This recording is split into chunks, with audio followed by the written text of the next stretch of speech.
The prophet stories are amazing, We like to hear the prophet stories, We like to hear the prophet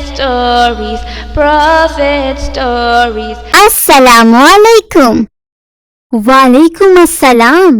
इंशाअल्लाह आज हम हज़रत दाऊद अलैहिस्सलाम की कहानी सीखेंगे।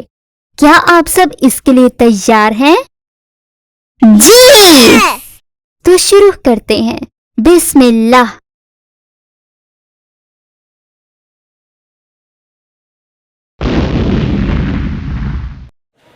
हज़रत मूसा अलैहिस्सलाम की वफ़ात के तकरीबन 350 से 450 साल बाद बनी इसराइल को एक ताकतवर बादशाह की ज़रूरत थी। उस वक्त ये हज़रत शमूएल अलैहिस्सलाम का दौर था, जिन्हें अंग्रेजी में सैमुएल भी कहा जाता है। लिहाजा अल्लाह ने उनके लिए एक ताकतवर बादशाह को चुना। उस बादशाह का नाम तालूत था, जिसे अंग्रेजी में साउल भी कहा जाता है। लेकिन बनी इसराइल ने तालूत को अपना बादशाह मानने से इनकार कर दिया, क्योंकि वो अमीर नहीं था। हज़रत शमूएल अलैहिस्सलाम या सैमुएल ने उन्हें बताया कि तालूत को अल्लाह ने चुना है, क्योंकि वो जिस्मानी और ज़हनी तौर पर ज्यादा ताकतवर है और अल्लाह ने उसे बादशाह के तौर पर बनी इसराइल की हिफाजत के लिए खास इल्म बख्शा है। निशाने के तौर पर अल्लाह ताला ने 2 फरिश्तों के जरिए बनी इसराइल का वो बाबरकत डब्बा वापस दिला दिया। उस वक्त हज़रत दाऊद अलैहिस्सलाम, जिन्हें अंग्रेजी में डेविड भी कहा जाता है, बिल्कुल नौजवान थे। बादशाह तालूत ने मजबूत ईमान और हिकमत वाले लोगों की एक मजबूत फौज बनाई। वो लोग जो अपने लिए नए घर तामीर कर रहे थे, या जो अभी नए शादीशुदा थे, या वो जो अपने कारोबार में मसरूफ थे, उन्हें फौज में दाखिल होने की बिल्कुल इजाजत नहीं थी। उस बेहतरीन फौज को तैयार करने के बाद उन्होंने मैदान जंग की तरफ सफर शुरू किया। रास्ते में वो लोग एक दरिया के पास से गुजरे और वो बहुत शदीद प्यासे थे। तालूत ने अपनी फौज को खबरदार किया कि अल्लाह ताला उन्हें उस दरिया के पानी से आजमा रहा है। उन लोगों को उस दरिया का पानी बिल्कुल नहीं पीना था, और अगर उन्हें बहुत ज्यादा शदीद प्यास महसूस हो तो वो सिर्फ पानी का एक घूंट ही पी सकते थे, उससे ज्यादा नहीं। लेकिन बहुत से फौजियों ने ये हुक्म नहीं माना और उन्होंने बहुत सारा पानी उस दरिया से पी लिया। लिहाजा तालूत ने उन बुरे फौजियों को निकाल दिया जिन्होंने उसका हुक्म नहीं माना था। कुछ उल्मा कहते हैं कि शुरू में तकरीबन 80,000 फौजी उनके साथ थे, जिनमें से 76,000 फौजियों ने उस दरिया का पानी पी लिया।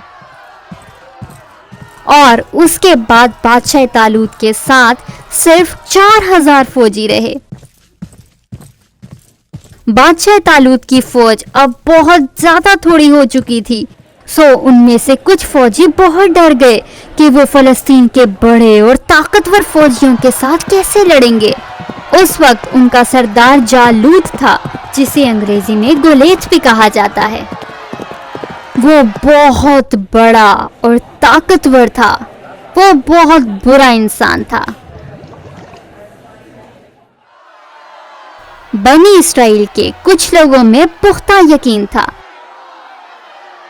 बादशाह तालूत मयार पे भरोसा रखता था, ना कि तादाद पर। उसने दूसरे लोगों को कायल करने की कोशिश की कि वो लोग अल्लाह के लिए उन फलस्तीनियों और उनकी फौज से लड़ाई करें। अगर वो अल्लाह पर भरोसा रखेंगे तो उन थोड़े से फौजियों के साथ भी वो जंग जीत सकते हैं। आखिरकार सिर्फ कुछ फौजी जालूत की फौज के एक बड़े गिरोह से लड़ने के लिए तैयार हुए। कुछ मुफस्सिरीन कहते हैं कि बादशाह तालूत के साथ 314 फौजी थे, लेकिन अल्लाह बेहतर जानता है। वो दोनों गिरोह लड़ने के लिए तैयार हो गए। जालूत या गोलैत ने बादशाह तालूत की फौज को ललकारा कि उनका कोई भी एक फौजी उससे लड़ने के लिए सामने आए। गोलैत बहुत बुरा था।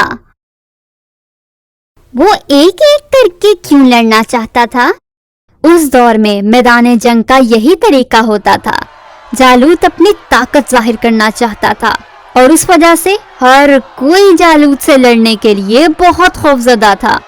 कोई एक भी उससे लड़ने के लिए राजी ना हुआ। आखिरकार एक नौजवान लड़का जालूत से लड़ने के लिए आगे बढ़ा। सब लोग बहुत हैरान हुए। वो नौजवान लड़का दाऊद या डेविड अलैहिस्सलाम थे, जो कि बैतुल्लहम के एक शहर से थे। उनके कुछ भाइयों ने भी तालूत की फौज में हिस्सा लिया था। हजरत दाऊद अलैहिस्सलाम उस वक्त बहुत छोटे थे। वो अभी इस काबिल नहीं थे कि एक फौजी बन सके। वो सिर्फ अपने भाई की मदद के लिए आए थे। तालूत को इस बात का यकीन नहीं था कि आप अलैहिस्सलाम जीत भी सकते हैं या नहीं। तालूत एक ताकतवर फौजी को जालूत से लड़ने के लिए पेश करना चाहता था। दाऊद अलैहिस्सलाम ने उनसे कहा कि वो उन पर यकीन रखें। उन्होंने उसे बताया कि एक मर्तबा उन्होंने अपनी खेती बाड़ी के दौरान जानवरों को बचाने के लिए एक ताकतवर शेर को भी मार डाला था। दाऊद अलैहिस्सलाम ने यहाँ तक कि एक रीछ को भी मारा था। उन्हें किसी का कोई डर नहीं था, क्योंकि वो जानते थे कि अल्लाह ताला उनकी उस बुरे जालूत से हिफाजत करेगा। तालूत हजरत दाऊद अलैहिस्सलाम की बातें सुनकर बहुत खुश हुआ और उन्हें ज़रा बख्तर दिया, जिसे हिफाजती लिबास कहते हैं, और तलवार दी। लेकिन हजरत दाऊद अलैहिस्सलाम ने उनमें से कुछ भी ना लिया। उन्होंने सिर्फ छोटे से चमड़े के बस्ते में कुछ पत्थर डाले और उन पत्थरों को फेंकने के लिए एक गुलेल लिया। जब जालूत ने हजरत दाऊद अलैहिस्सलाम को देखा तो वो जोर से हंसा और कहा, मैं अपनी तलवार से तेरा सर काट दूंगा। दाऊद अलैहिस्सलाम ने जालूत को खबरदार किया कि उनके पास अल्लाह की तरफ से ताकत है, जो कि बनी इसराइल का वाहिद खुदा है। फिर उन्होंने अल्लाह का नाम लेकर गुलेल की मदद से पत्थरों को फेंका। वो पत्थर जोर से जाकर जालूत के सर पर लगा और वो जमीन पर गिर गया और उसी वक्त मर गया। जालूत की फौज बहुत डर गई। बादशाह तालूत ने अपने फौजियों को हुक्म दिया कि दुश्मन पर हमला किया जाए। बनी इसराइल को बड़ी हिम्मत मिली। उन्होंने जालूत के फौजियों को मारना शुरू कर दिया। ये बनी इसराइल की बहुत बड़ी जीत थी। उन्हें दोबारा से वही अजमत और इज्जत मिली जो उन्होंने कई सालों पहले खो दी थी। हजरत दाऊद अलैहिस्सलाम उस वक्त तक सबसे बहादुर शख्स बन गए थे और उन्होंने बादशाह तालूत की बेटी से शादी की और बादशाह के मशीर बन गए। वो लोगों के साथ बहुत अच्छे थे, लिहाजा अल्लाह ने उन्हें बनी इसराइल के लिए पैगंबर के तौर पर चुना और उन्हें पाकीज़ा किताब ज़बूर अता फरमाई, जिसे अंग्रेजी में सौम भी कहा जाता है। अल्लाह ताला ने उन्हें पैगंबरी के दौर में ही एक खास ताकत अता फरमाई। उनकी पूरी दुनिया में सबसे खूबसूरत आवाज थी। जब भी वो अल्लाह की इबादत के लिए ज़बूर की किताब में से कुछ तिलावत करते तो पौधे, परिंदे, जानवर, यहाँ तक के पहाड़ भी उनके साथ देते। अल्लाह की तरफ से मौजज़े के तौर पर वो परिंदों और जानवरों की जुबान समझ सकते थे। कुछ साल बाद जब तालूत बादशाह फौत हो गया तो अल्लाह ने हजरत दाऊद अलैहिस्सलाम को बनी इसराइल के लिए बादशाह के तौर पर चुना। अल्लाह ताला ने उन्हें बहुत अक्लमंद और ताकतवर बादशाह बनाया।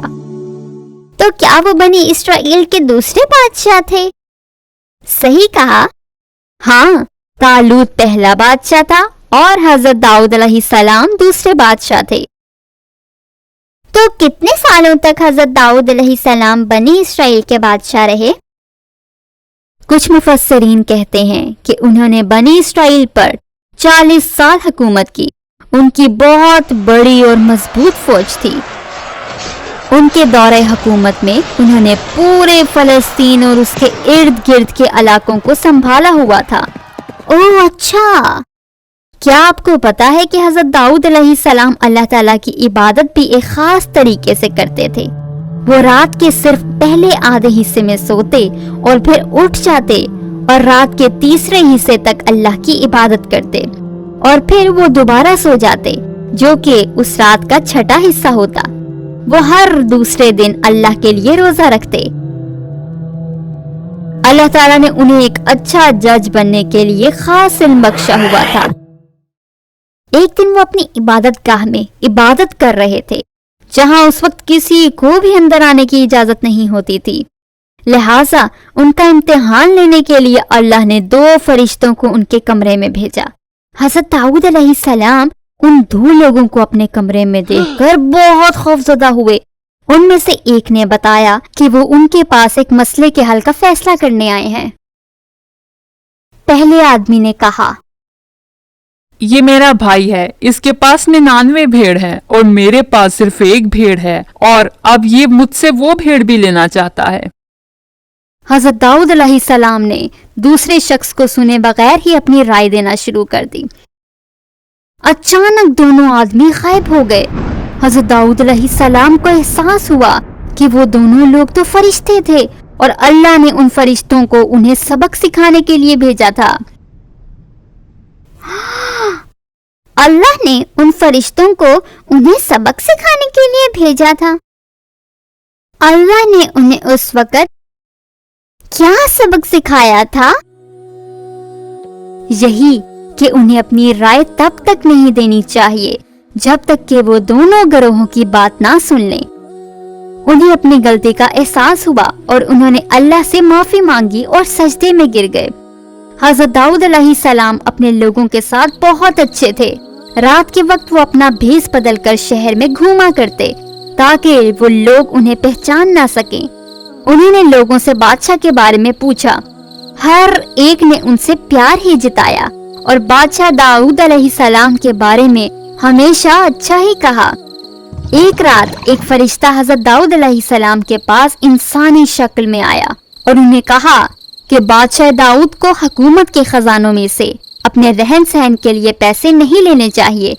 حضرت داؤد علیہ السلام نے اللہ سے التجا کی کہ وہ انہیں خاص صلاحیت دے تاکہ وہ اپنے لیے پیسہ کما سکیں اور اپنی زندگی کے اخراجات پورے کرنے کے لیے وہی پیسہ استعمال کر سکیں۔ اس دن سے انہوں نے ہتھیار بنانا شروع کر دیے اور اسے بازار میں بیچتے اور انہی پیسوں سے اپنے اخراجات پورے کرتے۔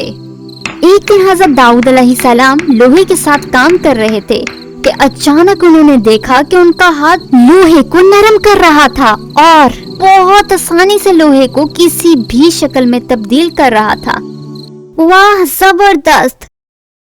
لوہا کیسے ان کے لیے اتنا نرم ہو گیا؟ یہ حضرت داؤد علیہ السلام کو اللہ کی طرف سے ایک خاص معجزہ ملا تھا۔ لوہا ان کے لیے بالکل مٹی کی طرح ہو گیا۔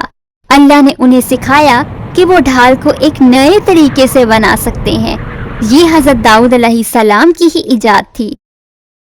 ان کے دور میں ان کے فوجیوں کو بہت سی جنگوں میں حصہ لینا پڑتا تھا، لیکن ان کے فوجیوں کا ذرہ بکتر لوہے سے بنا ہوا تھا جو صرف ایک حصہ تھا، لہٰذا یہ اتنا لچکدار نہیں تھا۔ پھر اسے اٹھا کر ایک جگہ سے دوسری جگہ لے جانا یہ ان کے لیے بہت بھاری تھا۔ اچھے ذرہ بکتر بنانے کے لیے اللہ تعالیٰ نے انہیں سکھایا کہ وہ چھوٹے چھوٹے لوہے کے کڑے بنائیں اور ان کڑوں کو آپس میں جوڑ دیں۔ آخر کار ذرہ بکتر بہت لچکدار بھی بنا اور بہت زیادہ ہلکا بھی تھا۔ وہ بھی حضرت داؤد علیہ السلام کی ہی ایجاد تھی۔ حضرت داؤد علیہ السلام اپنے خاندان کی بہت حفاظت کرتے تھے۔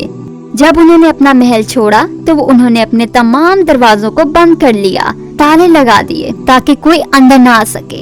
ایک دن وہ باہر آئے اور معمول کے مطابق دروازوں کو تالا لگایا۔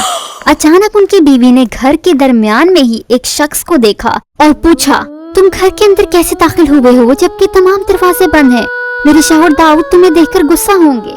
جب حضرت داؤد علیہ السلام واپس آئے تو انہوں نے اس آدمی کو دیکھا اور اس سے پوچھا کہ وہ کون ہے۔ اس آدمی نے جواب دیا کہ وہ کسی بھی بادشاہ سے خوفزدہ نہیں ہے اور کوئی بھی شخص اس سے بھاگ نہیں سکتا۔ حضرت داؤد علیہ السلام کو احساس ہو گیا کہ وہ موت کا فرشتہ تھا۔ حضرت داؤد علیہ السلام ڈرے ہوئے تھے۔ انہوں نے فرشتے کو اپنی روح قبض کرنے کی اجازت دے دی۔ ان کے جنازے میں تقریباً 4000 پادری اور ہزاروں کی تعداد میں لوگ شرکت کرنے آئے۔ وہ بہت گرم اور سخت دن تھا۔ ہزاروں کی تعداد میں پرندوں نے ان کے جنازے پر اپنے پروں کا سایہ کیا۔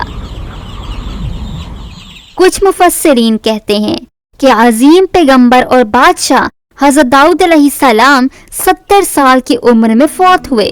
وہ یروشلم میں ہی دفن ہے، لیکن ہم نہیں جانتے کہ ان کی قبر مبارک کہاں ہے۔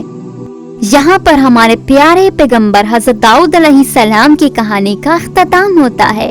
انشاءاللہ اگلی بار ہم نبیوں کی ایک اور خوبصورت کہانی سے لطف اندوز ہوں گے۔